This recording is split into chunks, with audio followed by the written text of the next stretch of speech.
ইনশাআল্লাহ, মাশাআল্লাহ, সুবহানাল্লাহ, আলহামদুলিল্লাহ, জাযাকাল্লাহ খায়ের, এই কয়েকটা শব্দ আজকে শিখে যাবেন, সারা জীবন এগুলো করবেন এবং এগুলো করতে কোনো হীনমন্যতা ভোগ করবেন না। আমি এগুলো কোনটা কোথায় পড়বেন সেটা আপনাদেরকে বলে দিচ্ছি। ভবিষ্যতে কিছু বললে বলবেন ইনশাআল্লাহ।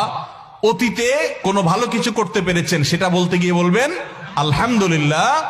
আর কোনো ভালো কিছু দেখে অভিভূত হয়েছেন তাহলে বলবেন মাশাআল্লাহ। এবং কোনো কিছু দেখে আশ্চর্য হয়ে আল্লাহর পবিত্রতা জ্ঞাপন করছেন বলবেন সুবহানাল্লাহ।